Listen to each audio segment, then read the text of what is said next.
que van a tener que dar una atención y un tratamiento a esta patología. Por ejemplo, en el contexto del Hospital General, los trastornos psiquiátricos pueden producir síntomas físicos. ¿Qué trastornos psiquiátricos conocen, de los que ya han visto ustedes todos, pueden producir síntomas físicos? La depresión. ¿Cuál otro? Que los síntomas son tan intensos y tan súbitos que pueden llevar muy frecuentemente al paciente por emergencia. La ansiedad, por ejemplo, un ataque de pánico. Un ataque de pánico va a llevar muy frecuentemente a un paciente a que llegue a emergencia, por la intensidad de los síntomas, de la aparición súbita. Entonces es importante tenerlo en cuenta, los trastornos de ansiedad, los trastornos somatomorfos, los conversivos.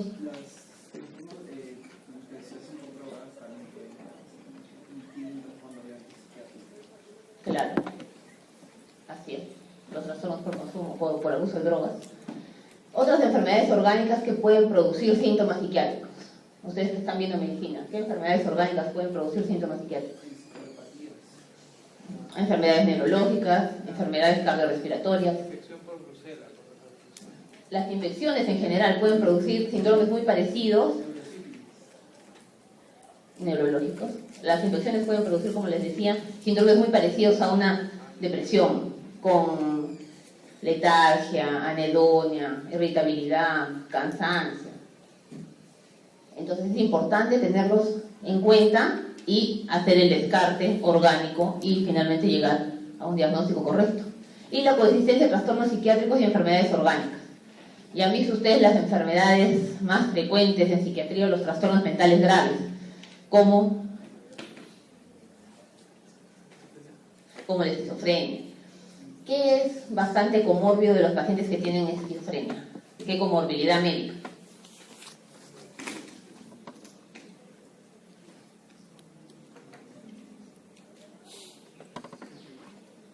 ¿Han visto los pacientes esquizofrénicos? ¿Han visto, no? ¿O no han visto? ¿Nadie ha visto? ¿Tú sí has visto? Ya. ¿Qué tienen? ¿Cómo son los pacientes con esquizofrenia en general? ¿Cómo lucen?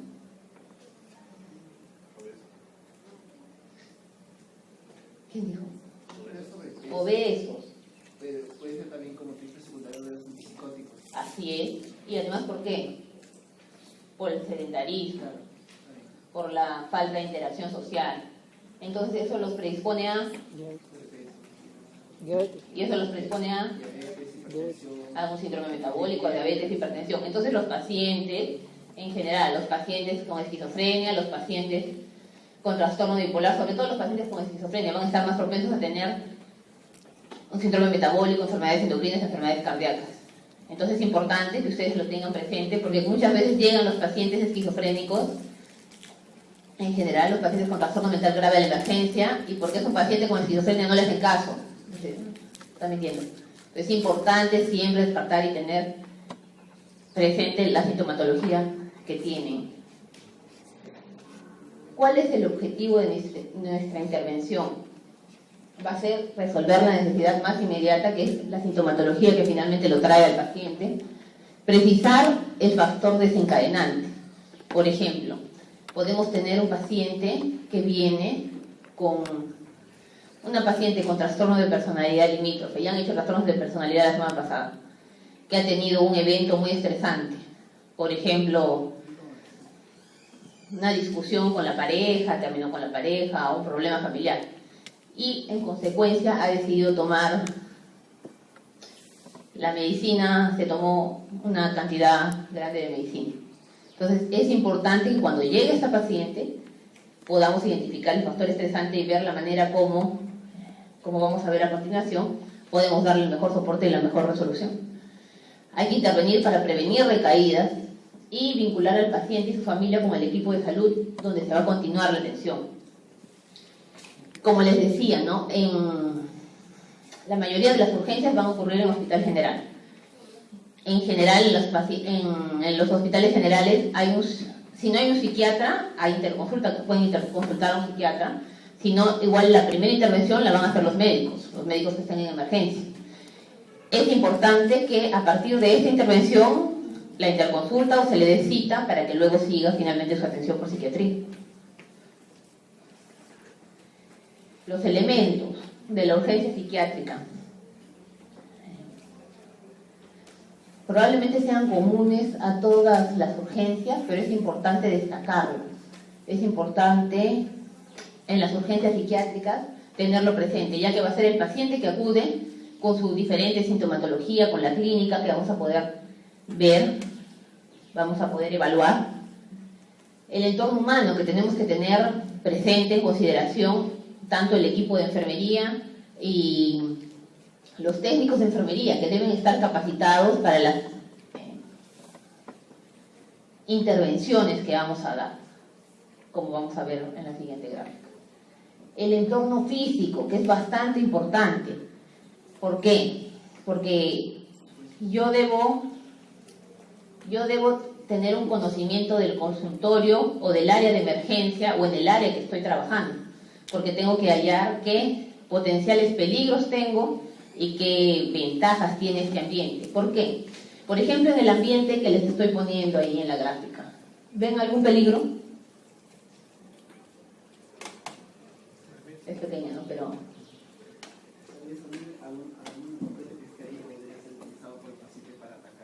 Así es, ¿no? Lo ideal es que la mesa no tenga nada, que de repente la planta también puede volar en la cabeza del médico. Pues lo ideal es que no haya mayores cosas, que sea un ambiente seguro, que el médico y el escritorio del médico sea lo más cercano a la puerta para que el paciente para que el médico pueda salir en primer lugar antes del paciente. Con algunos de los grupos tuvimos justamente la oportunidad de ver, ¿contigo fue?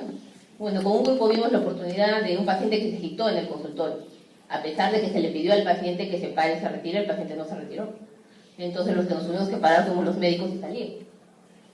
En este evento, digamos así, yo estaba cercana a la puerta, pero varios de los chicos estaban al otro lado porque estaba el paciente a la mitad y ellos estaban al fondo de la camilla. Entonces es importante tener siempre presente que ustedes tienen que saber dónde están las puertas de salida. Aunque parezca algo gracioso, en el momento que lo van a necesitar, va a ser importante que tengan todo lo que hay en la mesa y las puertas de salida bien identificadas, porque eso puede hacer que ustedes se mantengan despiertos o no y finalmente puedan atender o no la emergencia. Si ustedes están en una posta muy lejana y ustedes son el único médico que va a atender esa emergencia y el paciente los agrede, mucho más no va a poder hacer de repente la enfermera o el técnico de enfermería ni el resto de la población que se los está trayendo. Entonces ustedes tienen que tener en cuenta todos esos detalles que parecen que no sirven, pero que en ese momento van a ser importantes. Y el médico, que con su conocimiento, y va a ser también muy importante la personalidad de cada médico para el afronte que vaya a dar a cada caso. Aquí vemos los tipos de intervención en las urgencias psiquiátricas. ¿Cuál creen ustedes que es la primera intervención que debemos usar?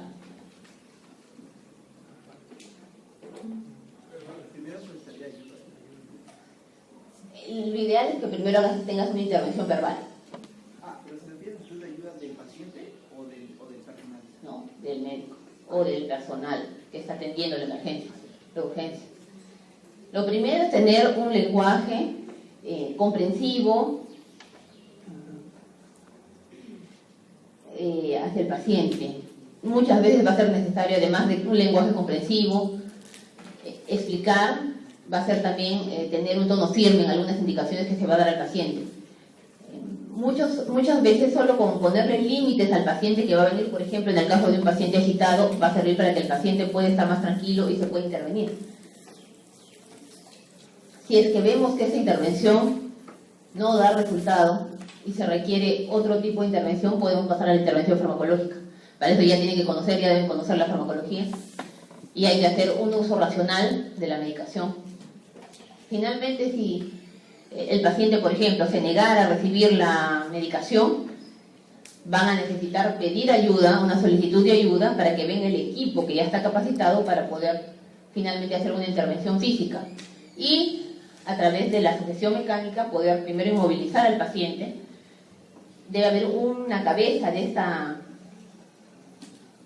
de la intervención mecánica Puede ser el médico, puede ser que no sea el médico, el que va a dar las indicaciones para la intervención física.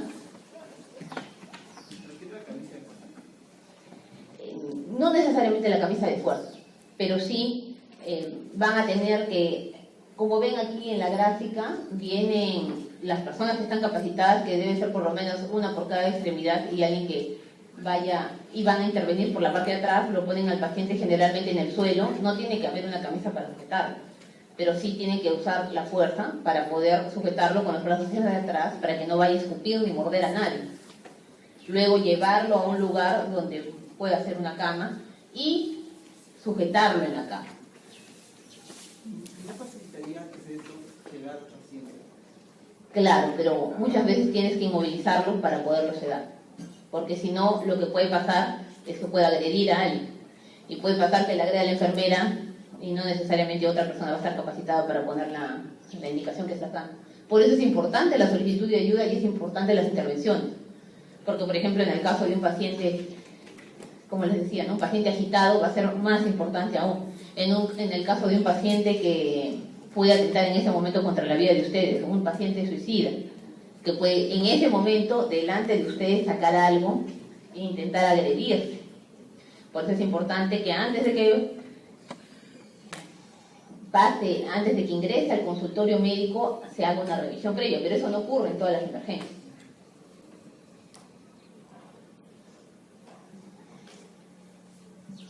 El proceso de evaluación, que más o menos es lo que ustedes hacen también en medicina. Psiquiatría es igual.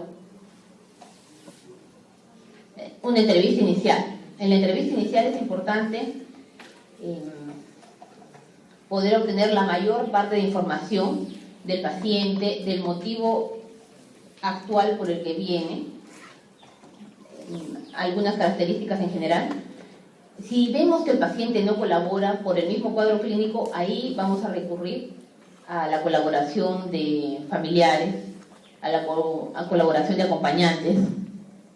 Entonces tenemos que hacer una historia clínica acerca del motivo por el que viene la urgencia, un examen mental corto pero lo más completo posible, y además un examen físico en el cual debemos tener presentes las funciones vitales. Si es que el paciente nos permite continuar con el proceso, si es que el paciente, como les decía, está muy agitado, probablemente vamos a requerir antes recurrir a algo para tranquilizarlo, para poder seguir la evaluación. Debemos además recurrir a pruebas de laboratorio. Como habíamos visto, hay muchos pacientes que acuden al servicio de urgencias y por más que tengan síntomas psiquiátricos, van a ser debido a una patología médica, una patología orgánica. Entonces hay que detectarlo. Por ejemplo, en el caso del abuso de drogas, etc. Entonces es importante tenerlo en cuenta. ¿Por qué? Porque es importante llegar a un buen diagnóstico para poder seguir con un tratamiento concomitante. Si no, no vamos a poder ayudar al paciente.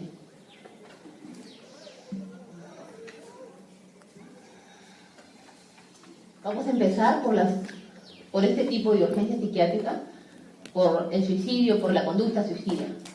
Es importante tener en cuenta estas tres definiciones. El intento suicida, que va a ser cualquier evento o cualquier acción que finalmente el paciente emprende para eliminarse. Cualquier sea el grado de intención letal, pero hay, dentro de lo que nos dice el paciente, la intención de matarse. Lo que va a ser diferente del gesto suicida, que a pesar de que hay un daño infligido, el propósito no es morir, el propósito es generar cambios en el ambiente. Y la idea suicida, que puede ser un paciente que atraviesa la crisis y que puede llevar a un acto suicida.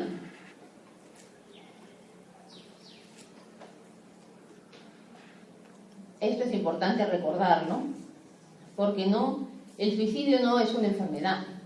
El suicidio es la manifestación de un trastorno mental, pero va a ser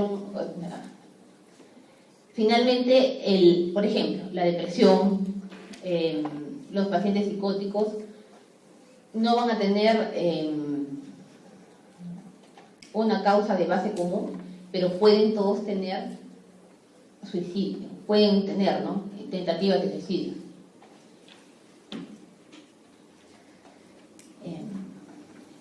El suicidio es una entidad bastante prevalente. Estos son datos del año pasado, de hace pocos años, en los cuales vemos que en Lima, cada 22 minutos alguien intenta quitarse la vida. En la realidad mundial, ¿no?, 800.000 personas se van a suicidar al año. La enfermedad que está más ligada, el trastorno mental que está más ligado con los intentos suicidas, va a ser la depresión, que casi va a explicar la mayor parte de suicidios. Como vemos acá, de 1.700.000 personas que sufren depresión, más del 50% no van a saber que tienen depresión, y solo el 25% va a acudir finalmente a recibir una atención. Esto es bastante importante porque, como ya lo he comentado con varios chicos, es importante que ustedes van a ver en primer lugar a todos los pacientes deprimidos, no van a llegar a un centro psiquiátrico. Entonces, ustedes ya han hecho la clase de depresión, la idea es que justamente conozcan estos síntomas para poder ustedes hacer el diagnóstico precoz, porque miren la cantidad de pacientes que van a tener síntomas depresivos, que va a limitar su vida, que va a tener un mal funcionamiento familiar, mal funcionamiento laboral, y no van a estar identificados. Como les decía, ¿no?, los suicidios van a ser más o menos, van a ser las conductas más frecuentes que van a venir por urgencia psiquiátrica. Y entonces es importante que nosotros hagamos una buena evaluación del potencial suicida de nuestros pacientes, porque como hemos visto van a haber desde pacientes con ideas, intentos suicidas o con conductas parasuicidas o gestos suicidas. Para ello vamos a tomar en cuenta diferentes características. Entonces vamos a tener en cuenta los factores de riesgo, los factores protectores, la presencia y el grado de determinación de la ideación suicida, los planes que va a tener el paciente para llevarla a cabo, la accesibilidad de para determinados medios potencialmente letales y los motivos que lo van a llevar finalmente a realizar este acto. Cuán convencido está de que esto que él piensa realizar puede ser realmente satisfactorio para él o para él.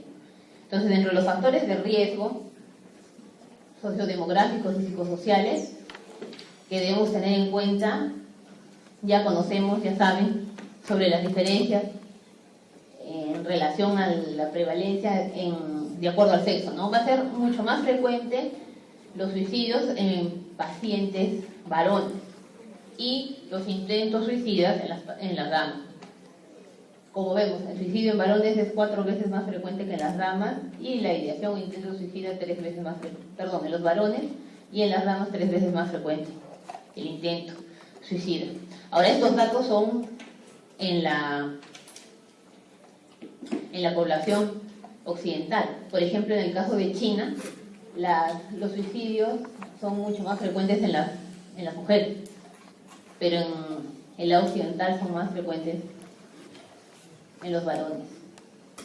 Ahora, los intentos y la ideación suicida es más frecuente en las personas jóvenes. Se ha visto que en las mujeres más o menos entre los 25 y 35 años va a ser la población con mayor riesgo, y en los varones es mayor. Igual, el suicidio que generalmente se presenta o que se va a ver más frecuentemente en los hombres es con métodos más cruentos. Por eso es que finalmente logra el objetivo, que es el suicidio. En comparación con la edad, como les decía, más frecuentemente vamos a ver suicidios en personas de 45 años, en promedio en hombres, y en mujeres de 55 años. Entonces hay una alta correlación positiva entre riesgo, suicidio y edad. A más edad, hay más riesgo de que finalmente el intento suicida vaya a ser eficaz, o sea, vaya a ser un suicidio consumado. Es también importante, como les decía, y la diferencia también en los métodos que usan los hombres y las mujeres. Generalmente los hombres usan métodos más cruentos, como el ahorcamiento, como el uso de armas, las mujeres a veces la ingestión de medicación. En relación a la raza, se ha visto que la raza blanca, en comparación con los afroamericanos y con los hispanos, tienen un riesgo de 2 veces o 3 veces mayor. En relación a la religión, ¿no?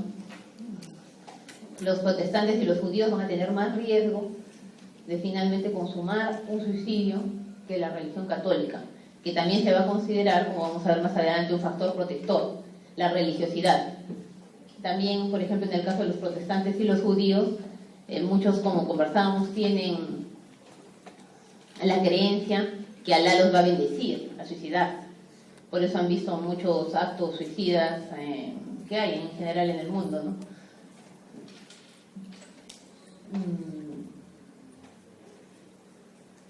En relación al estado civil, se ha visto que sobre todo los divorciados, en ese orden, divorciados, viudos y solteros van a tener más riesgo de suicidio en relación a las personas casadas.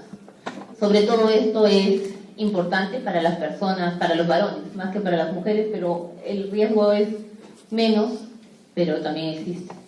Ahora, un contexto familiar caótico, conflictivo, va a tener más riesgo que un ambiente estable. El tener hijos dentro de una familia también constituye un factor protector frente al suicidio.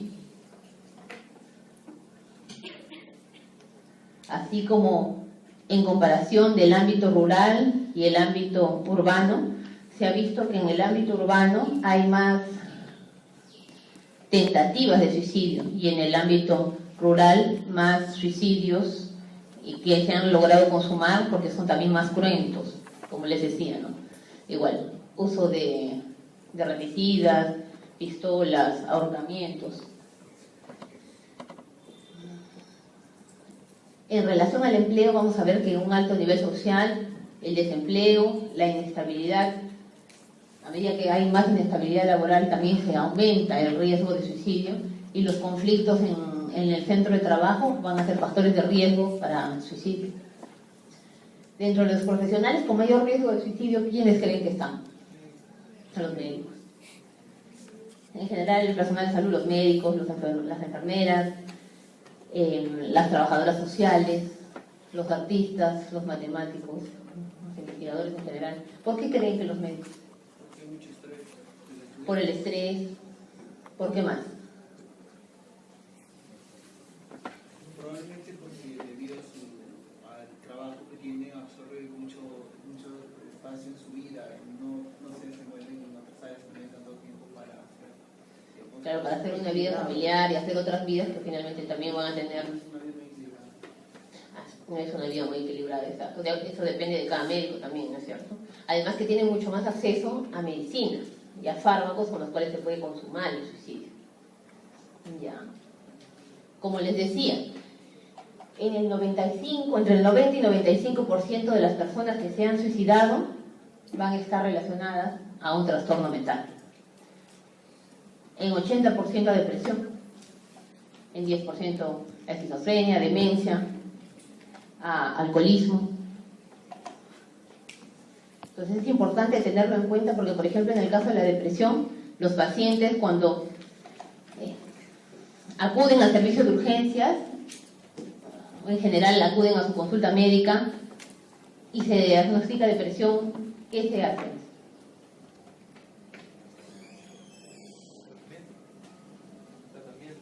Se les da tratamiento. Y muchas veces el tratamiento, cuando tenemos un paciente muy enérgico, muy decaído, que no tiene a veces ni voluntad para moverse, con el tratamiento inicialmente el paciente recupera la energía. Y se ha visto que está muy asociado a la mejoría inicial del paciente, que el paciente, la idea que tenía, la llega a consumar. Eso no significa que la medicina hace que el paciente se suicide, pero sí que es importante tener controles frecuentes con estos pacientes, no darles mucha medicina, seguimiento frecuente, y algo que es importantísimo y es algo que se deben llevar presente es que ustedes, cuando un paciente detectan depresión o en general trastornos mentales tienen que hacer y tienes que indagar acerca del suicidio. Porque se está demostrado, la literatura nos dice, que los pacientes suicidas acuden las semanas anteriores a consulta por su médico, solo que muchas veces el médico no pregunta acerca de la actividad suicida. Y finalmente, después de haber ido a acudir al médico y haberlo hablado con algunos familiares que tampoco prestan atención a estas señales, digámoslo así, finalmente el paciente termina consumando el suicidio. Doctora, ahí se habla de incrementando el 5%, o sea, eso significa que hay 5% de pacientes que se han suicidado y que no tenían ningún trastorno mental. Que no se ha detectado que lo tuvieron. Pero necesariamente implicaría que hay un trastorno mental para tener este suicidio. Muchos pacientes podrían tener, en general, le estamos hablando más de trastorno de enfermedad mental grave, ¿no? Podría ser también, así como cultural, podría ser asociado a impulsividad o asociado a que finalmente una persona podría ser asociado a un trastorno de personalidad finalmente, ¿no? Que acá no lo estamos poniendo, pero también a veces es muy frecuente, sobre todo en qué pacientes es muy frecuente. ¿En qué trastorno de personalidad? En los pacientes limítrofes, ¿no? Pero estaría en la enfermedad mental. Claro, pero la impulsividad no necesariamente, porque hay personas que son impulsivas y no necesariamente tienen diagnóstico ni el trastorno límite de la personalidad. Entonces también va muy de la mano, en general, ¿no? De tener una evaluación buena del paciente y algunas características culturales. Pero sí, la mayor cantidad de pacientes, la mayor cantidad de personas que cometen suicidio van a tener una enfermedad mental. Pero ese 5% que no lo tiene es importante, de todas maneras, cuando pueden acudir de repente. Por ejemplo, hay muchos pacientes, vamos a ver, que el riesgo de suicidio se hace más grande, por ejemplo, en pacientes que tienen enfermedades crónicas. No necesariamente un paciente que es un enfermo renal crónico terminal que se dializa, no necesariamente puede ser que tenga depresión, pero de repente no, habría que indagar. Entonces, pero va a estar muy asociado al suicidio y a la percepción de la persona acerca de su enfermedad de fondo, si estuviera una enfermedad de fondo, o a la vivencia que está teniendo en ese momento, o frente a un estresor. Finalmente, esta persona, por ejemplo, que se tiró del puente, no sabemos si es que tenía algún tipo de enfermedad mental, pero frente a una vivencia tan intensa como perder a sus dos padres y a su hermana, finalmente decide consumar un acto suicida. Entonces es, de todas maneras, importante. En este caso no sé cuán probable hubiera sido que se pudiera detectar o que algún familiar pudiera haber estado para darle la asistencia, pero es importante de todas maneras que en estas circunstancias, si es que un paciente llega en estas circunstancias que no necesariamente tiene una enfermedad mental por emergencia o por urgencia, darle la atención de más calidad y más comprensiva, y si es que requiere en este caso alguna otra intervención, dársela. Como les decía, ¿no? Otros factores de riesgo van a ser las enfermedades médicas. En general, las enfermedades neurológicas, enfermedades cardiovasculares, reumatológicas, gastrointestinales, el cáncer. Dentro de las enfermedades médicas que se han visto que están más asociadas al riesgo de suicidio, son las enfermedades renales, la enfermedad renal crónica que se realiza, los pacientes que se realizan, el cáncer, sobre todo el cáncer de cuello y de cabeza, las enfermedades neurológicas, el dolor que muchas veces los pacientes no consiguen calmar, con el tratamiento no se calma, y los pacientes que tienen SIDA. Aquí vemos un estudio del 2016 del Perú, en el que vemos lo que habíamos comentado, ¿no? Por ejemplo, en relación al sexo, vemos que los pacientes que se han suicidado con más frecuencia van a ser los varones, 67% frente al 32%. En los grupos etarios, vemos que el número de suicidios consumados va a ser mayor en el grupo de 20 a 29 años. El tipo de suicidio, vamos a ver que el que es más frecuente, bueno, ahí están los envenenamientos. En relación a la región natural, vemos que esto es de suicidios consumados, acuérdense. entonces en la sierra, en el ámbito rural. Porque, acuérdense, pueden haber más intentos suicidas en el ámbito urbano, pero los suicidios consumados van a ser más en el ámbito rural. En relación a la ocupación vamos a ver que, bueno, acá no hay una diferencia significativa, es más que una cifra porcentual. Y en relación al estado civil vamos a ver que ocurre más frecuente en solteros, bueno, convivientes.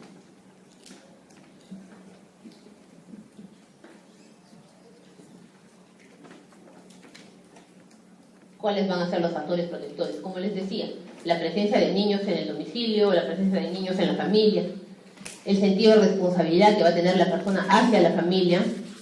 No sé si han visto pacientes deprimidos que están mal, que están con mucha sintomatología, tanto ansiosa como depresiva, pero que dicen que no se van a matar porque tienen a su hijo que les está esperando en casa. O que porque son católicos y el catolicismo condena el suicidio. Entonces, esos son factores de protección. El embarazo, la religiosidad, como les decía, la satisfacción con la propia vida, la existencia de estrategias de afrontamiento adecuadas ante las situaciones adversas, o sea, la capacidad de resolver problemas que pueda tener el paciente, la presencia de una red de apoyo social buena, que era lo que estábamos viendo, ¿no? Un ambiente familiar caótico o no, y un mantenimiento de una relación terapéutica satisfactoria también es importante. Entonces tendremos que sopesar en los pacientes que vienen con estos diferentes factores, acuden a la emergencia para, de acuerdo a eso, poder decidir. Acá otra vez les muestro los factores de riesgo, los factores protectores. Sustancias psicoactivas. Los pacientes también con consumidores de drogas muchas veces son impulsivos. Y finalmente, por ejemplo, un paciente consumidor de drogas puede estar consumiendo y aumenta la cantidad de consumo y finalmente su intención no era suicidarse, pero existió el riesgo y de repente ingirió más de lo que normalmente ingería y finalmente lo lleva a un suicidio. Así como las personas que hacen, por ejemplo, deportes de aventura. Muchas veces la intención no es suicidarse, ¿no? Sino hacer el deporte de aventura a pesar del riesgo que puede implicar. Y muchas veces termina en un suicidio. Pero cuando se dice suicidio, ¿significa en general que la persona se ha matado o implica que ha tenido una intención de matarse? Por ejemplo, en casos de los amigos que en algunos casos han habido sobredosis de drogas, pero no tenían la intención tal vez, sino que se les pasó la mano, ¿se podría considerar suicidio al margen de la intención o tiene que ver necesariamente el deseo de morir? Finalmente el suicidio es que uno se elimine, que uno mismo se elimine, que uno mismo se mate.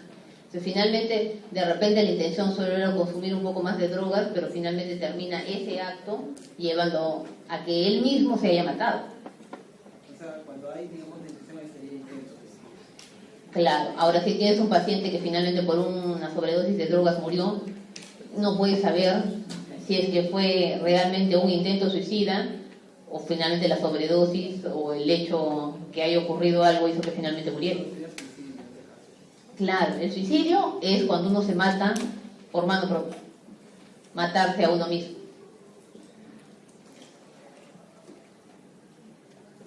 Esto es importante que lo recuerden.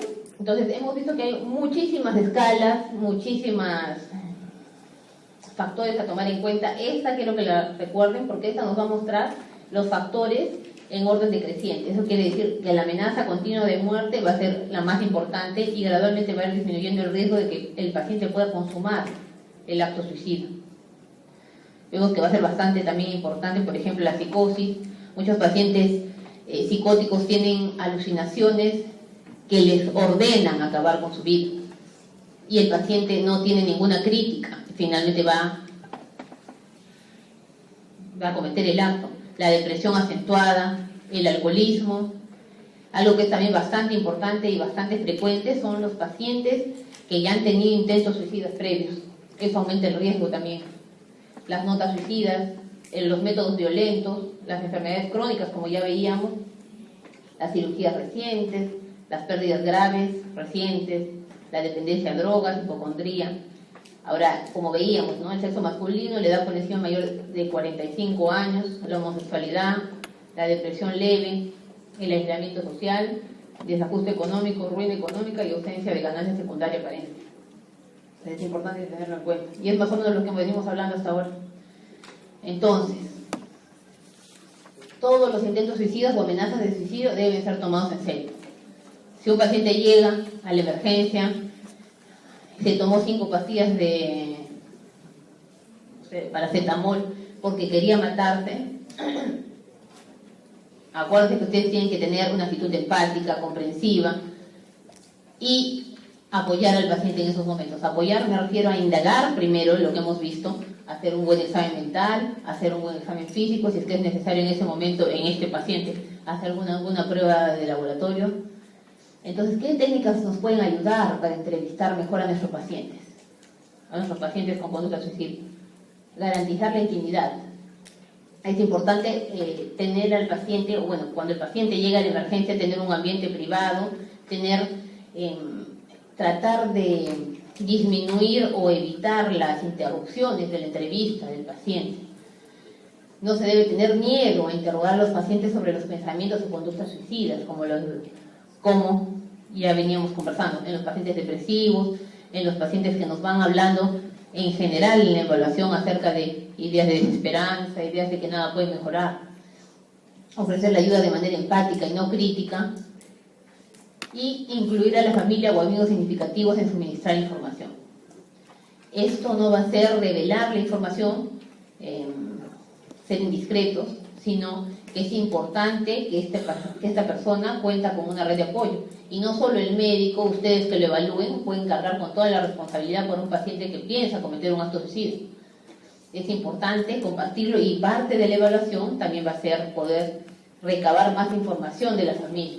Muchas veces la familia puede, como les decía, pueden haber escuchado algunos comentarios acerca del suicidio que no le han tomado importancia, y que finalmente ahora se puede articular mejor esa red de apoyo hacia el paciente. Como les decía, no criticar, porque muchas veces llegan pacientes en atención, yo he visto mucho en la emergencia, en la urgencia, que llegan los pacientes y habían sido atendidos en algún hospital general por un intento de suicidio, y cuando viene el médico a decirles, pero te has tomado 5 pastillas, pues eso no te vas a matar. Entonces esa crítica no es buena con el paciente suicida. La siguiente vez ya no va a tomar 5, va a tomar mucho más, o de repente va a hacer una investigación, y finalmente acuérdense que los intentos, a mayor cantidad de intentos, es más probable que finalmente el paciente logre consumar un suicidio. Y además esta tampoco va a ser una actitud empática con el paciente. La idea no es criticarlo, la idea es poderlo ayudar, porque cualquier persona que llega a emergencia busca ayuda, cualquier persona. Entonces ustedes son los encargados de darle ayuda, ustedes son los encargados de buscar los síntomas. El paciente no tiene por qué darle, el paciente no está en la obligación de darle los síntomas. Ustedes, como médicos que van a hacer, están en la obligación de conseguir los síntomas. Si no pueden a través del paciente, será a través de la familia, de los allegados, del bombero que lo trajo porque estaba tirado en algún lugar. Esos datos los tienen que obtener ustedes.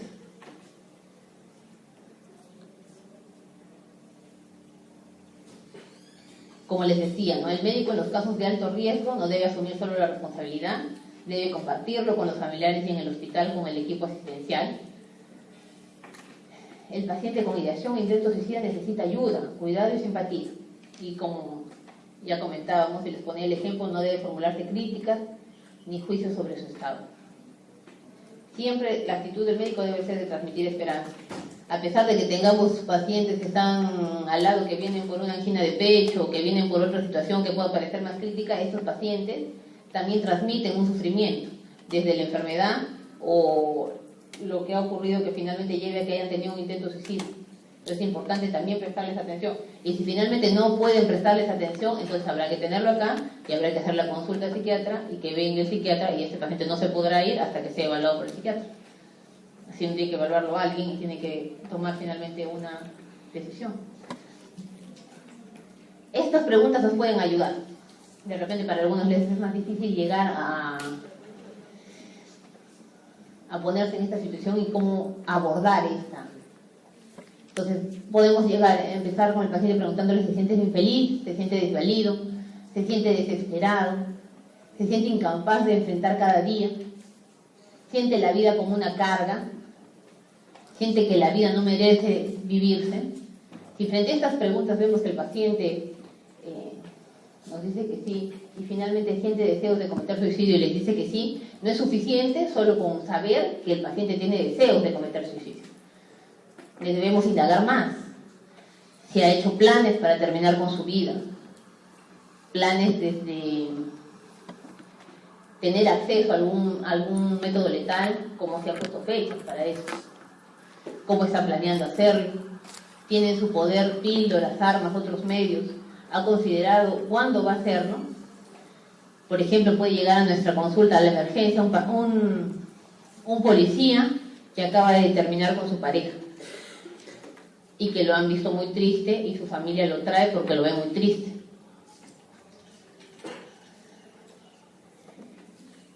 La persona puede negar toda la sintomatología. Ustedes, si es que ven alguna conducta de repente no congruente en su evaluación, es importante también conversar y ampliar la historia con la familia.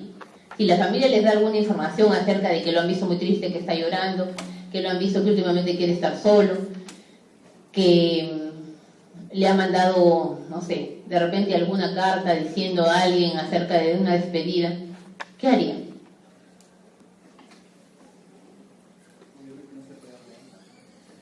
Claro, piensen que es un policía y lo más probable es que tenga una pistola en su casa.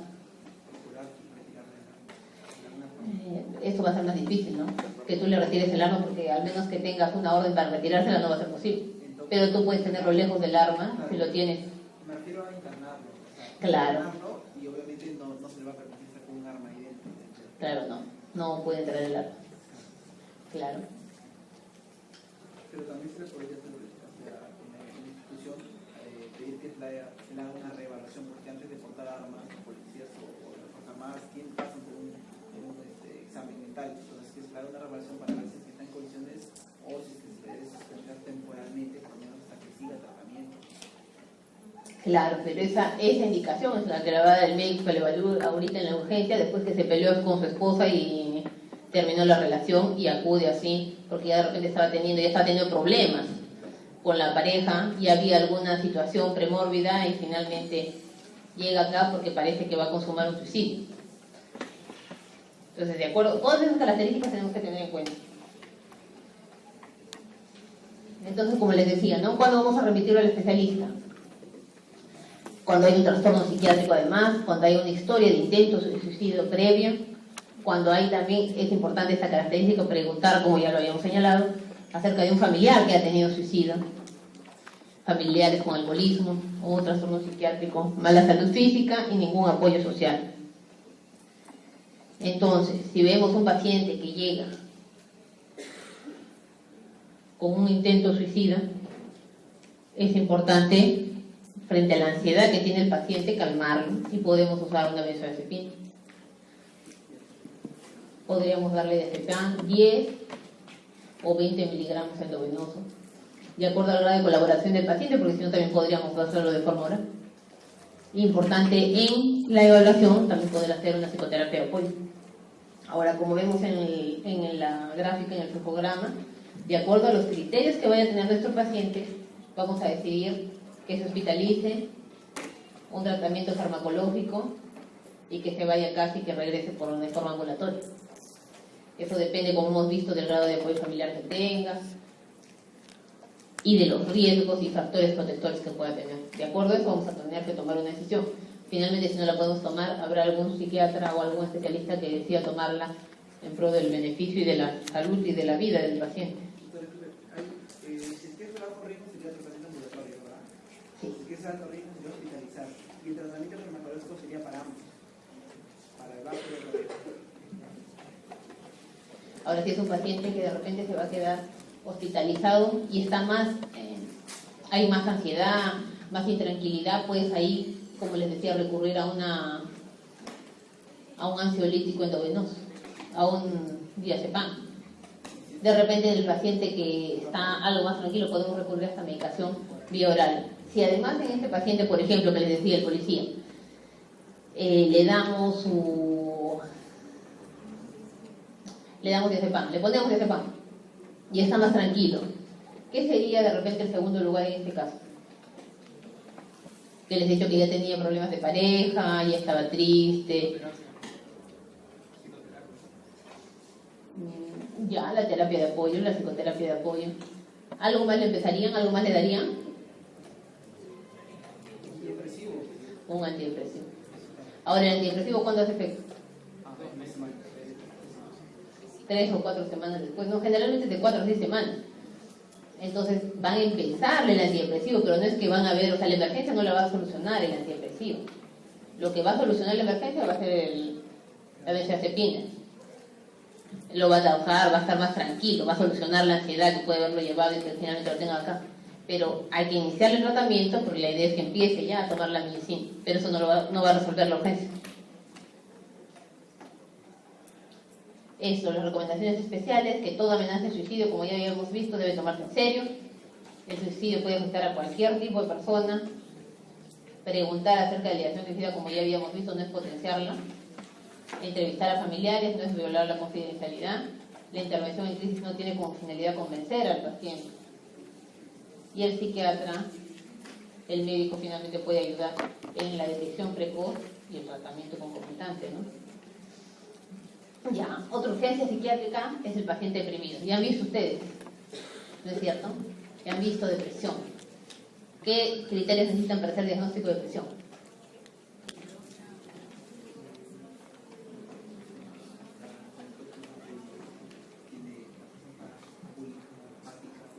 Ya, abulia, apatía, ¿qué más? Baja de peso. Ya, alteraciones en el peso, o un incremento bajo,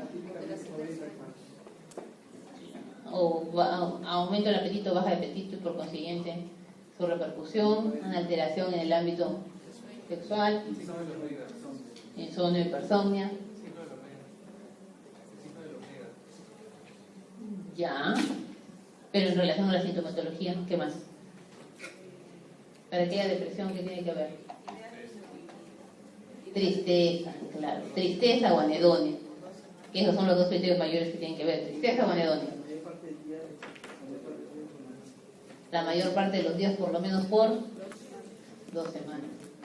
La mayor parte de los días, casi todos los días, por lo menos durante 2 semanas, para hacer un diagnóstico de trastorno de depresión mayor. Y tiene que haber una repercusión. Claro, una repercusión, ¿no? Laboral, académica. Entonces, los pacientes que tienen diagnóstico de depresión, la urgencia va a estar relacionada, igual, en mayor frecuencia a la presencia de ideas suicidas. Como les decía, va a ser importante el riesgo en los pacientes que tienen un inicio relativamente abrupto de esta tristeza, que puede ser muy bien debido a factores estresantes, factores socioambientales, que tienen insomnio terminal, que tienen inquietud, que tienen ansiedad. Esto aumenta el riesgo de que nuestros pacientes vayan finalmente a terminar en suicidio. La pérdida de los intereses, la disminución del apetito, lo que me estaban señalando, ¿no? Los sentimientos de desesperanza es algo muy importante de preguntar. ¿Cómo es el sentimiento de desesperanza?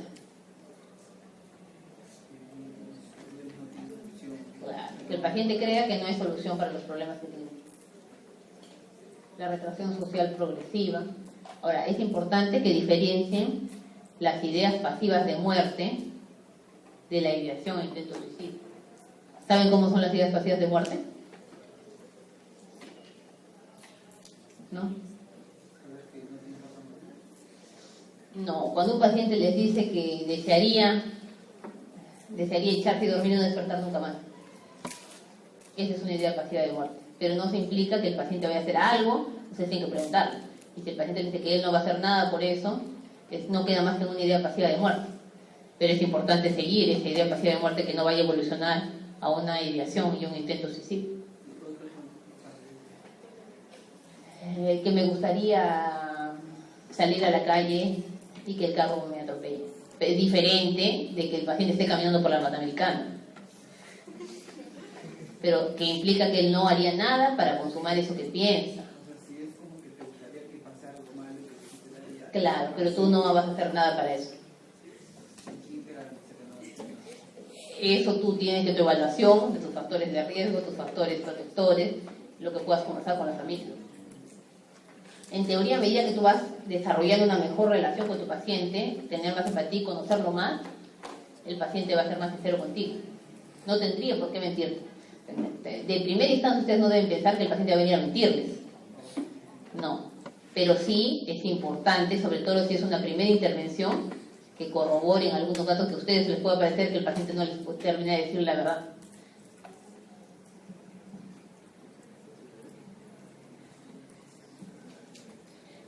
Como les decía, ¿no? En un paciente deprimido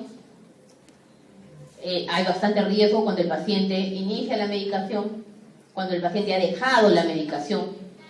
En los pacientes que están deprimidos y la ideación suicida persiste a pesar del tratamiento, ahí es la indicación de la terapia electroconvulsiva. Y que se ha visto que es muy efectiva, tiene muy buenos resultados. ¿Saben sobre la terapia electroconvulsiva? ¿Tienen alguna duda o pregunta de la terapia electroconvulsiva? No. ¿Qué contraindicaciones hay para la Contraindicaciones absolutas no hay. Más que haya, ¿para qué? ¿Para la terapia electroconvulsiva? Sí, ¿O para qué? Para esos pacientes que tienen alto riesgo, ¿qué contraindicaciones habría la terapia electroconvulsiva? En general, la terapia electroconvulsiva no tiene indicaciones absolutas, no tiene contraindicaciones absolutas. Es la última opción. Es la opción más rápida y más eficaz. Pero que le va a comprometer la condición. Tú antes de enviar a un paciente para una terapia electroconvulsiva necesita una evaluación médica previa. Si los beneficios superan a los riesgos, si tiene un factor, igual siempre se les pide el factor de riesgo quirúrgico antes de que entre, si es que es bajo, si es que el paciente, por ejemplo, tiene depresión y no tiene arritmias, no tiene una enfermedad o un proceso tumoral a nivel de cerebro, ni tiene nada orgánico que lo descompense, no habría mayor indicación para no habría por qué no indicarle la terapia electroconvulsiva. Pero antes de la terapia electroconvulsiva, primero se tiene que haber agotado ya no sé. Claro, por eso le digo. Sí, claro. Hay que darle terapia y si el paciente, a pesar de la terapia, para que una terapia sea efectiva, ¿cuánto tiempo tiene que pasar? 4 o 6 semanas. Por lo menos 4 o 6 semanas. Pero en 4 o 6 semanas puedes estar en fluoxetina en 20 miligramos. Entonces tienes que llevarla a una dosis terapéutica, tienes que mantenerla por un tiempo y si a pesar de eso tienes que sopesar también, porque puede pasar más tiempo y el paciente no mejora y finalmente puede consumar la ideación suicida. Entonces, sopesando esto, si el paciente persiste a pesar de tener dosis terapéuticas de medicación y psicoterapia, hay que indicarle la terapia electroconvulsiva.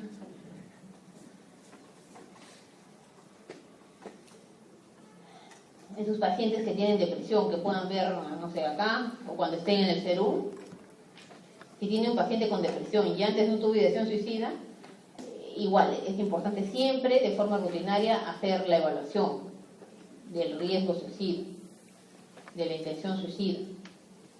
Como les decía, los intentos suicidas previos van a aumentar el riesgo y hay que tenerlos en cuenta. Y un alto grado de letalidad en un intento suicidas previos, y poca o nada de apoyo social puede finalmente llegar a consolidar una ideación en un intento suicida y en un suicidio consumado. Que en esos casos, como ya hemos visto, la indicación sería hospitalización.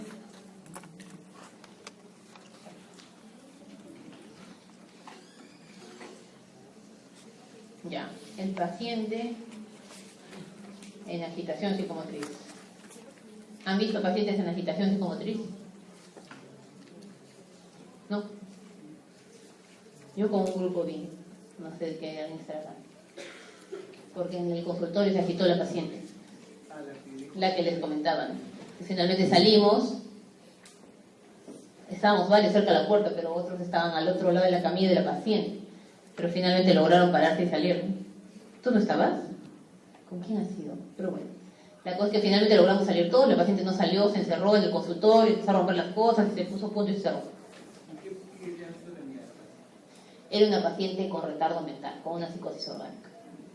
bastante impredecible. Y se fue gradualmente intranquilizando. Finalmente, ¿qué cosa es lo que hay que hacer en un caso así? Cogerle a la paciente. Bueno, alguien la cogió, pero no era lo mejor. Lo mejor no es cogerla y cogerla, porque la paciente empezó a agredir a su mamá. Después de empezar a agredir a su mamá, se paró, se intranquilizó y empezó a gritar. Intervención verbal. Claro, después lo primero siempre es la intervención verbal. Después, Sacar a las personas, pues. Sacar a las más personas. ya, Pero después, en este caso está agrediendo a la mamá, no se agarra que la agreda a la mamá. No le va a tratar de convencer verbalmente, en este caso se tendría que separarlo.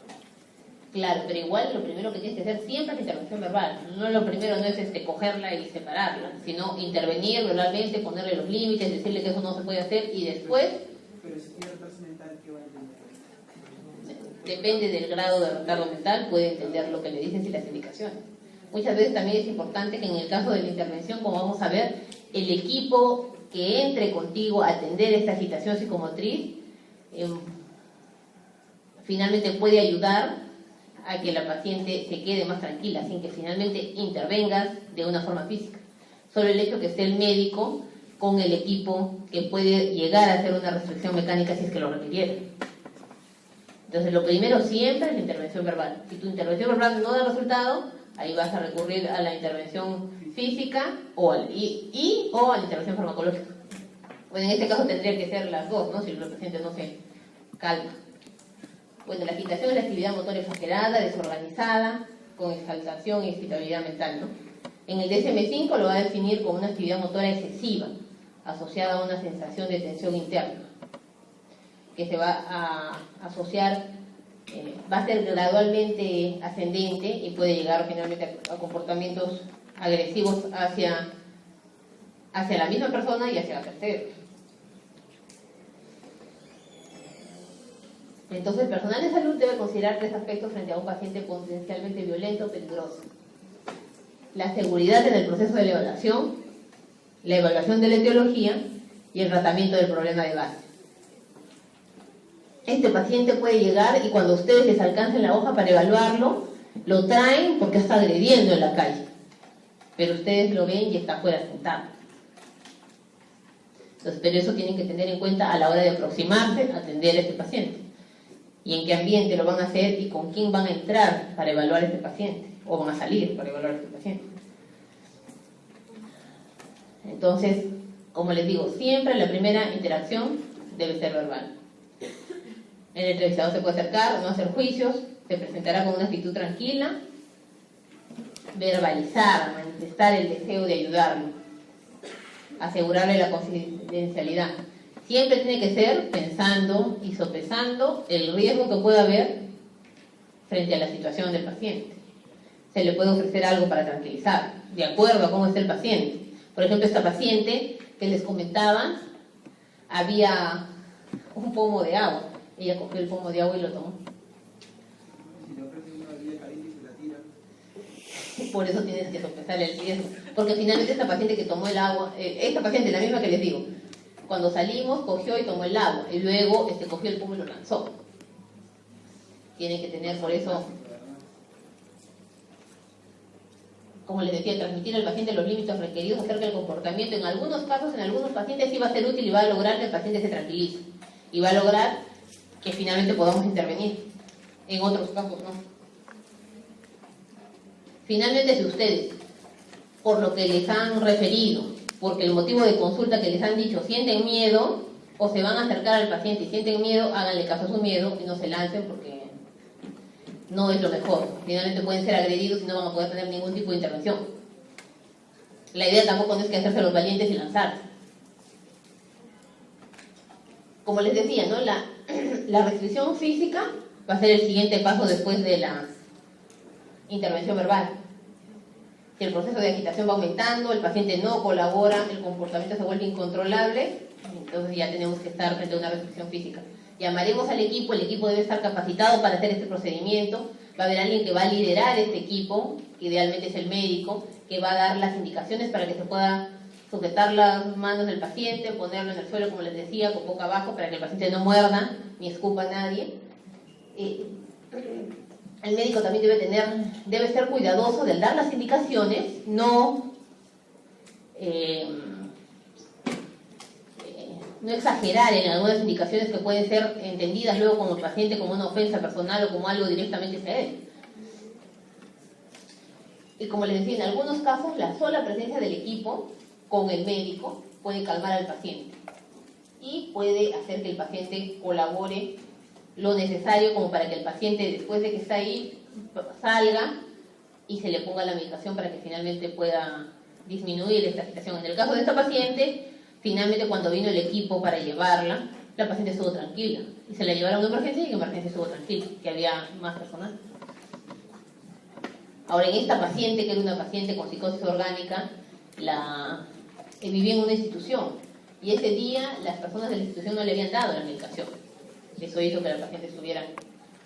Y ese dato finalmente nos lo proporcionaron después que la paciente se agitó. La idea es poder tener la mayor parte de información en el entorno que atendamos. Entonces, la evaluación. En la evaluación del paciente agitado se incluye la búsqueda de los siguientes aspectos. Por ejemplo, una causa orgánica, neurológica, médica o metabólica. También podemos tener este síndrome, este paciente agitado frente a una intoxicación a drogas, alcohol, en los estados de retiramiento del alcohol u otras drogas, y en la abstinencia, y en la patología psiquiátrica aguda, como ya hemos visto en esquizofrenia, en manía, en trastornos de ansiedad, reacciones de adaptación, trastornos de personalidad. Entonces es importante, como veíamos, ya hemos hablado que el primer afronte que debemos tener frente a un paciente en una urgencia psiquiátrica es una evaluación, saber el motivo por el cual está viniendo, hacerle un examen mental lo más detallado posible, pero lo más exhaustivo, pero en teoría que no les abarque mucho tiempo, un examen físico y pruebas de laboratorio. En este caso, si vemos que un paciente se está intranquilizando, está empezando a agitarse, no vamos a poder continuar con el examen físico. Entonces va a ser necesario que para poder seguir y hacer un diagnóstico oportuno y bueno, probablemente tengamos que ir de frente a colocarle una medicación para que pueda estar más tranquilo y poder de repente entrevistar a la familia. Ahora, el ponerle una medicación no significa hacerlo dormir necesariamente, de acuerdo a cómo esté el paciente. Bueno, acá este cuadrito les puede ayudar, porque el diagnóstico diferencial entre la agitación de acuerdo a diferentes etiologías, ¿no? Por ejemplo, la agitación orgánica, la agitación psiquiátrica psicótica, la no psicótica y una agitación mixta relacionada con consumo de los tóxicos. Por ejemplo, en el caso de nuestro paciente, ¿cuál era? En el paciente que les he contado. El paciente que nos lanzó el frasco. ¿A la que no le dieron la medicación? Sería psiquiátrica, no psicótica. Pero una agitación, acuérdense que era una paciente con retardo mental, una agitación orgánica. Entonces vamos a tener que los antecedentes de ingreso pueden ser menos frecuentes, el consumo de tóxicos menos frecuente, el nivel de conciencia podría estar en disminución del nivel de alerta, aunque bueno, acá la paciente estaba orientada, pero como les dije, el factor determinante fue que no le dieran la medicación. Normalmente está desorientado y orgánico, pero su paciente sí estaba orientado. No. Depende del grado de compromiso orgánico. Por eso, un paciente con agitación orgánica, ¿cuál es el más frecuente ejemplo? Un paciente con... Ya, algo que se presenta bastante frecuente en los hospitales generales. El delirio. Eso va a ser lo más frecuente. Y en este caso, ¿cómo está su orientación? Este es el caso más frecuente. Ahora es el paciente, agitación. ¿A cuál se refiere?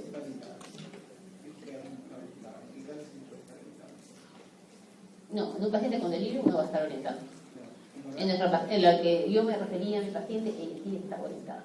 Entonces no sería esta. ¿Cuál sería? No, ¿cuál sería?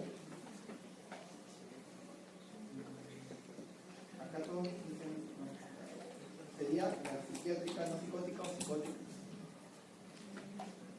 Ya, bueno, en este caso no psicótica, pero... Sería la tercera, psiquiátrica. Okay. Y el tratamiento, como les decía, de acuerdo a la etiología vamos a necesitar corregir las anormalidades metabólicas, tratar la causa orgánica específica, ya sea en paciente hospitalizado o en la consulta externa, y reevaluar el estado físico y mental del paciente una vez que ha desaparecido el proceso de intoxicación, en el caso de los pacientes que tienen intoxicación. Iniciar el tratamiento específico para el trastorno mental subyacente.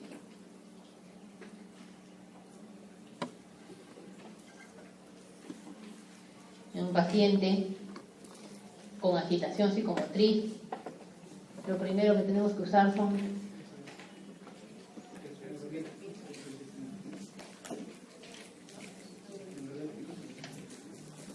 claro, de acuerdo a cómo es el paciente, habrá que usar. ¿Cuál es el antipsicótico más usado de presentación parenteral? El haloperidol. ¿Y cuánto usas? ¿Cuánto usas de haloperidol?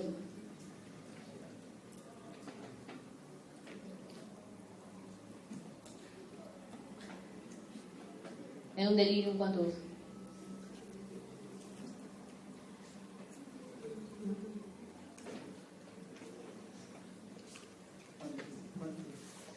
¿De cuánto viene el haloperidol, saben? ¿Nunca han tenido un paciente delirante con delirium en el hospital? ¿No? La presentación viene de 5 miligramos. Entonces usan una ampolla o usan 12, 5 o 10 miligramos.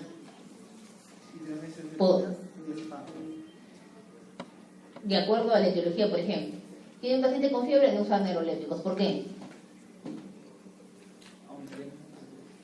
¿Por qué?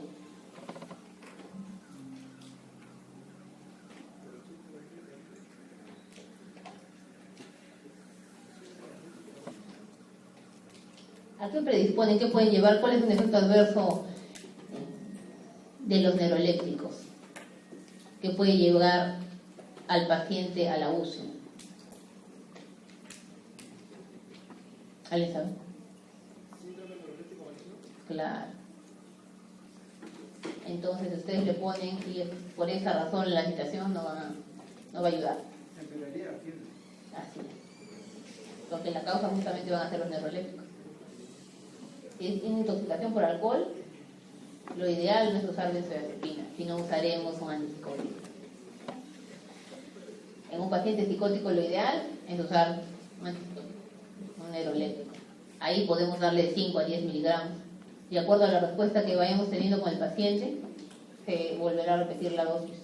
Y en un paciente no psicótico pueden usarse benzodiazepinas o neurolépticos. En un paciente que va a tener un primer episodio de, digamos, un paciente que viene psicótico por primera vez, podemos usar una dosis muy baja de neuroléptico y el paciente no necesariamente se va a dormir. Entonces nos va a permitir tranquilizar al paciente para poder, después de un tiempo de una hora, hora y media, poder entrevistar al paciente para poder recabar mayor información sin que el paciente esté dormido. Porque si yo le pongo una benzodiazepina, se duerme, no puedo recabar más información. Sí.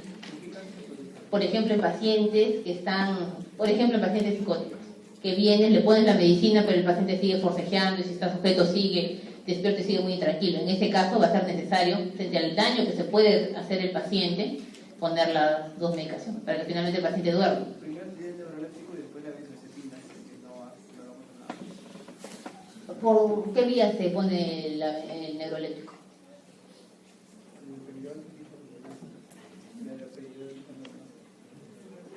¿Cómo? ¿Por qué vía se ponen el haloperidol? Pero es intramuscular. ¿Y cómo le pones la benzodiazepina? ¿Cómo le pones el diazepam? Eso sí saben. Bueno. ¿Cómo le ponen la benzodiazepina? ¿Cómo le ponen el diazepam? Claro, endovenoso, porque la reducción del diazepam vía intravascular va a ser errática. Entonces tienen que ponerle vía endovenosa. Entonces le ponen intramuscular el haloperidol y el diazepam endovenoso. Y esperan, de acuerdo si es un paciente nuevo, si tiene antecedentes psiquiátricos, si es un paciente que tiene antecedentes psiquiátricos y que han visto que la última vez que vino le han puesto 2 ampollas de haloperidol y 2 ampollas de diazepam, si usted le pone una no le va a hacer mucho. Entonces de repente en esos casos los familiares le refieren será necesario 2, pero inicialmente un paciente que se aproxima por primera vez no se lancen con 2, prueben 1, además que el diazepam es endovenoso, es diluido y es lento. ¿Por qué? ¿Por qué, Rafael? Claro, porque puede generarte paro respiratorio. Ya, esto ya habíamos hablado un poco, acerca de la ansiedad y el pánico. ¿Cuándo la ansiedad es patológica? ¿O siempre es patológica? Cuando interfiere en tu vida, cuando ya no eres funcional. La ansiedad, ¿hay ansiedad que como parte de nuestra vida diaria? Claro, la ansiedad es una respuesta normal frente a estímulos estresantes, como por ejemplo puede ser dar un examen, llegar tarde, una pelea con la pareja, una pelea con el padre. Nos prepara para una situación de peligro. Frente a esta situación de peligro se van a activar nuestro sistema simpático y nos va a presentar toda la sintomatología que ustedes ya conocen. Frente a esta sintomatología tan intensa, la persona con una ansiedad intensa puede presentar finalmente temor a morir, a volverse loco, una sensación de falta de aire, de asfixia.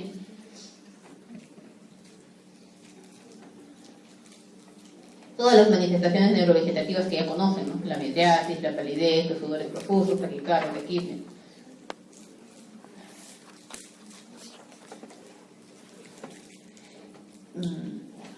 En los servicios en general de atención en consulta externa y en urgencia, mucha o gran cantidad de los pacientes que se atienden van a ser pacientes con ansiedad y pacientes con depresión.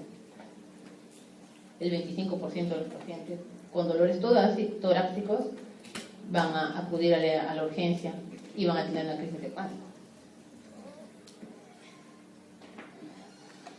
Entonces, frente a esto, frente a esta sintomatología que puede ser tan intensa, es importante que recuerden que esta sintomatología ansiosa, intensa, es de aparición súbita, no se va a presentar después de una actividad física extrema, va a tener un pico. El pico, ¿en cuánto es, saben?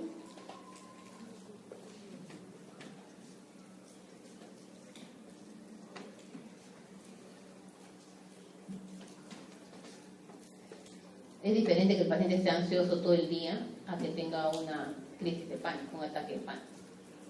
Entonces el ataque de pánico va a tener la mayor cantidad de síntomas durante la primera media hora. Va a ser intenso y luego va a ir bajando.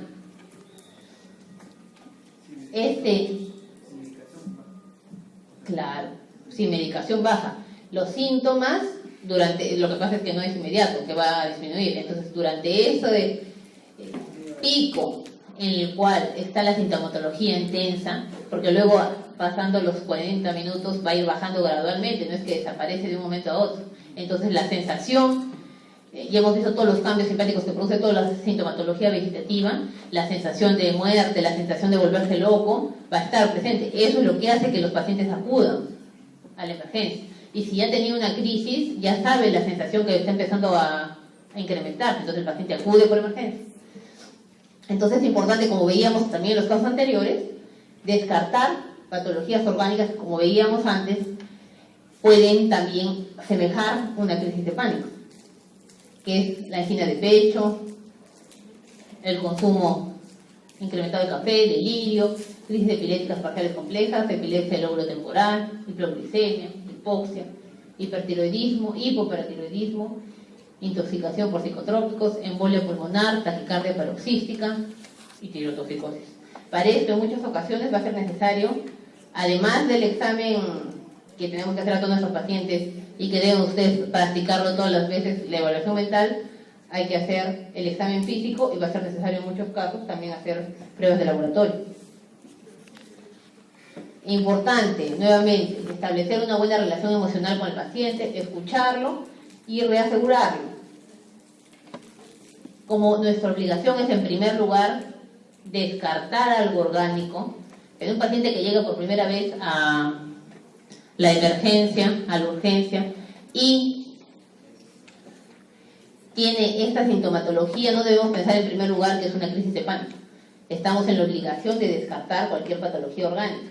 Después de haberle hecho el electrocardiograma, haber tomado pruebas de laboratorio y ver que no tiene no hay ningún hallazgo, es importante acercarse al paciente y explicarle que no hay síntomas, que no tiene ninguna enfermedad orgánica, que es un problema psíquico, pero sin desvalorar, ¿no? Como diciendo, no tiene nada, es de su imaginación. Finalmente eso hace que el paciente probablemente no busque ayuda psiquiátrica y siga viniendo más veces a la emergencia. Ahora tampoco deben decirle por eso que ya nunca más va a poder tener el trastorno, que nunca más va a volver a tener una crisis de pánico, porque a pesar del tratamiento puede luego recurrir, pero va a ir disminuyendo poco a poco la sintomatología. Ya. Frente a un paciente que viene con una crisis de pánico, pueden finalmente recurrir a una bolsa que puede cubrir nariz, boca. Pueden pedirle que respire lentamente y que disminuya la hiperventilación. ¿Por qué va a pasar que sigue hiperventilando a nuestro paciente? Porque siente que ya no puede respirar, porque le falta el aire. ¿Qué alteración metabólica va a haber? Claro. Y los síntomas concomitantes a esto. Entonces es importante utilizar técnicas de relajación, que la finalidad va a ser ayudar a que el paciente esté más tranquilo, que pueda tomar conciencia de algunas de las sensaciones que siente, y después de esto va a ser importante para poder ayudar a la relajación, finalmente darle una medicación ansiolítica, porque no solo el paciente va con nuestra intervención a disminuir y desaparecer los síntomas. Luego es importante también la psicoeducación en relación a la enfermedad que puede estar portando el paciente, informarlo, ligarlo, como habíamos visto ya, a un sistema futuro de atención y empezar el tratamiento definitivo. Entonces, ¿cuál será el tratamiento de urgencia?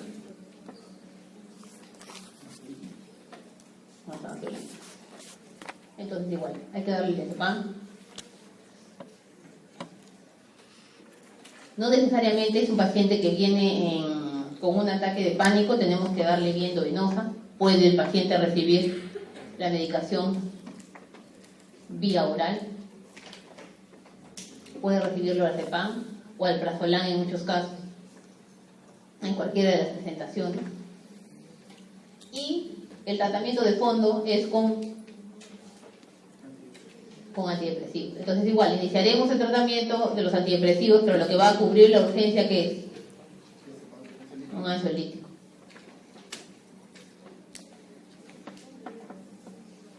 Ya, la psicosis aguda, ya también lo deben haber visto y ya lo deben saber de memoria. Generalmente los pacientes, ¿por qué llegan en los casos de psicosis? Ya, puede llegar en agitación psicomotriz o con presencia de los síntomas psicóticos, ¿no? Muchas veces los pacientes vienen cuando están empezando la enfermedad. Ya.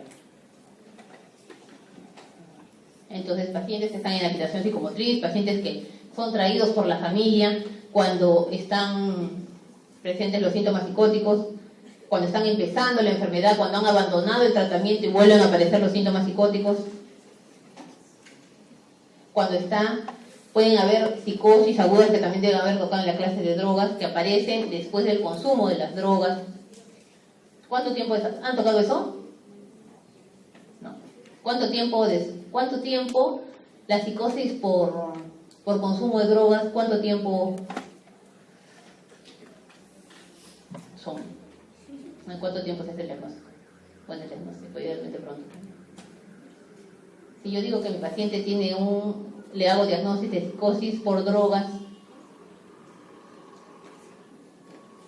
en teoría, si es dependiente de la droga, debe desaparecer después de un tiempo. ¿Cuál es el tiempo?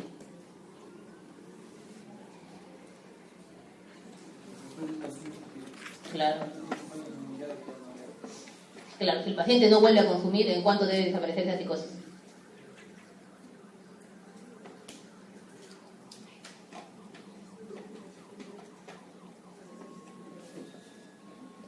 ¿Alguien sabe?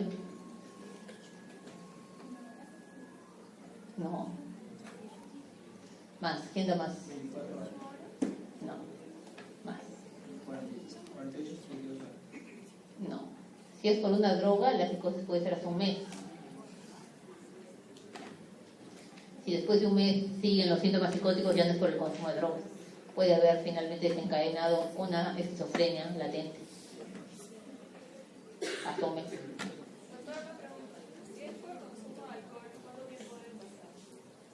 La psicosis. ¿En qué casos puede presentarse una psicosis del consumo de alcohol?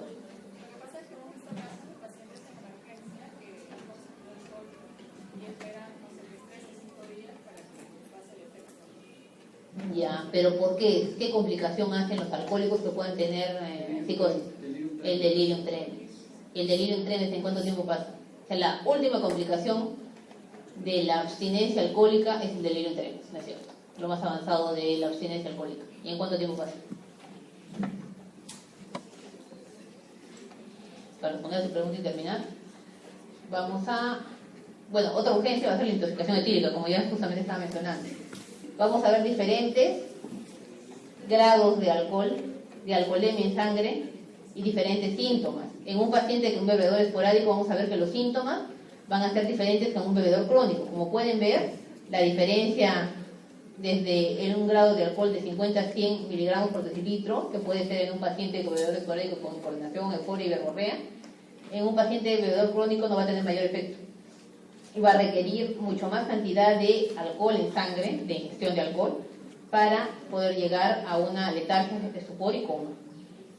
Por ejemplo, miren, en 300 a 400 llega en coma en un bebedor esporádico, pero en un paciente no bebedor esporádico solo puede llegar hasta la somnolencia. Entonces, ese dato también es importante tenerlo cuando viene un paciente. Muchas veces los pacientes van a ser recogidos por los bomberos y los van a traer. Entonces va a ser importante tener al paciente ahí porque no sabemos si el paciente es un bebedor esporádico o un bebedor crónico. Y frente al riesgo es importante, hasta que el paciente no despierte, tenerlo en observación. Ponerle un suero y irlo evaluando, monitorizando. Como les decía, no pueden haber las complicaciones derivadas del exceso de alcohol en sangre que tenga el paciente, las cuales debemos estar preparados como hipoglicemia, arritmia, aspiración y convulsiones. El alcohol, ¿qué efecto ejerce sobre el sistema nervioso? Es un depresor del sistema nervioso. Entonces, a pesar de la sintomatología que puede haber acá, que muchos pueden pensar que lo activa cuando toma el paciente alcohol, cuando hay euforia, verborrea, el alcohol es un depresor del sistema nervioso central. Por eso es que lo ideal, como veíamos, no es darle de inicio a un paciente que está en agitación benzodiazepina.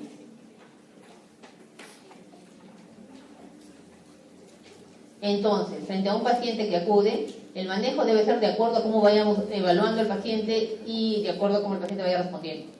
Hay que mantener la vía aérea permeable, hay que ver que el paciente tenga un buen balance hidroelectrolítico, para eso va a ser necesario también medir, idealmente saber la alcoholemia en sangre, pero no siempre en todos los hospitales se puede hacer.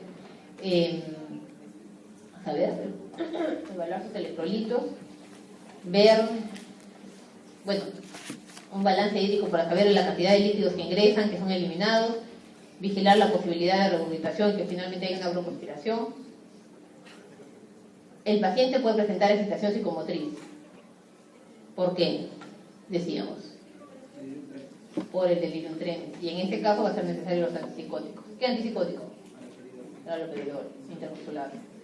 ¿Qué otro antipsicótico han visto? Bueno, de repente no han visto. ¿Qué otro antipsicótico saben que sea típico y que se pueda dar vía parenteral?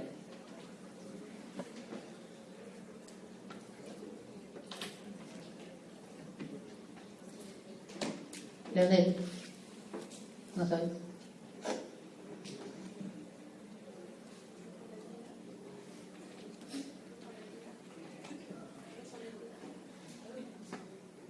No, la ciprasidona, el Celtox, Ciprasidona, cero. antipsicótico atípico, vía parenteral. Intramuscular también. Claro, pero es importante que sepan que existe antipsicótico atípico que se puede usar vía parenteral, pero en estos casos es más efectivo y mejor usar el haloperidol. ¿Por qué? Porque va a tener más potencia de 2, va a bloquear mejor de 2 y lo va a tranquilizar más. Ya, entonces, como les decía, hay que ir viendo el estado de vigilia del paciente, descartar el consumo concomitante de otras sustancias. Hay que descartar que hay una patología neurológica, porque el paciente finalmente puede haberse caído y haberse tequeado. Eso tiene que también evaluarse. Y aquí está justamente lo que nos preguntaban, ¿no? Ya han hecho consumo de alcohol, ya han hecho consumo de drogas en general. Entonces, el síndrome de abstinencia empieza tras una hora de dejar en pacientes. ¿En qué pacientes consumidores de alcohol se presenta el síndrome de abstinencia y la tolerancia? En los pacientes dependientes de alcohol. En un bebedor esporádico no va a tener esto, pero en un paciente consumidor habitual o dependiente de alcohol va a tener síndrome de abstinencia y tolerancia. ¿Qué es la tolerancia? Tiene mayor dosis de sustancia para tener el mismo efecto, ¿ya? Entonces, bueno, en la abstinencia alcohólica se va a presentar inicialmente un temblor grosero, en extremidades va a empeorar la actividad motora, van a haber presencia de sudoración, taquicardia, hipertensión, irritabilidad, náusea, cefalea, insomnio. Entonces, y los síntomas máximos van a ocurrir entre las 24 y 48 horas después del inicio del consumo de alcohol y van a desaparecer a los 7 días, incluso sin tratamiento. El problema es que durante todo ese tiempo el paciente haga un delirio tremens. Y por este delirio tremens, ¿qué puede presentar? Además de agitación y psicosis. ¿Cuál es la complicación más temida?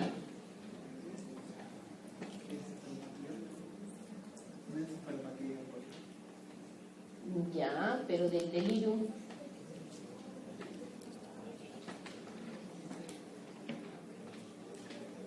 puede tener hasta convulsiones el paciente, ¿no es cierto? Entonces, en este caso, los pacientes consumidores crónicos de alcohol que tienen síndrome de abstinencia, en algunos casos va a ser necesario usarla. ¿Cuál sería la indicada a usar en un paciente consumidor de alcohol?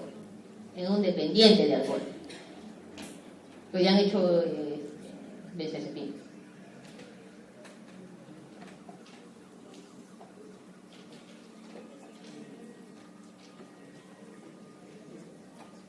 En este caso sí van a tener que usar benzodiazepina. Si ven que el paciente viene por consumo de alcohol y empieza a tener toda la sintomatología que acá, empieza a tener sudoración, taquicardia, hipertensión, irritabilidad, náusea, cefalea, tienen que ponerle una benzodiazepina horaria.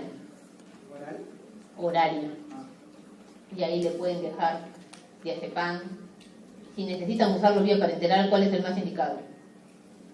Bueno, oral también. ¿Cuál de todas las benzodiazepinas?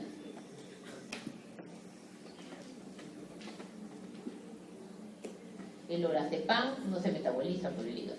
Ese sería el más indicado. El lorazepam. ¿Y el diazepam? El diazepam es el que más experiencia hay y más probablemente vayan a encontrar. Habría que usar las dosis bajas y de acuerdo a, podría plantearse desde cada 6 horas para controlar toda la hiperactivación que tenemos en estos pacientes. Pero digamos, si nos preguntan en el examen, ¿cuál sería la opción? La opción ideal es el lorazepam. ¿Qué benzodiazepina usa en un paciente alcohólico dependiente de alcohol? Lorazepam. Además deberían usar tiamina. ¿Por qué? Para prevenir el síndrome de Wernicke-Korsakoff. 1 miligramo diario de ácido fólico, abundantes líquidos como ya veíamos, y un consejo nutricional, porque muchas veces, como ya deben saber, el consejo, los pacientes consumidores dependientes de alcohol van a cambiar el consumo de proteínas, de nutrientes por el consumo de alcohol, entonces van a estar malnutridos. Y referencia a manejo por psiquiatra. ¿Cuáles son las conclusiones? que las urgencias se van a presentar no solamente en los ámbitos psiquiátricos, ustedes van a ser probablemente los más frecuentes que van a ver pacientes con urgencias psiquiátricas, entonces hay que saber qué van a hacer frente a esos pacientes.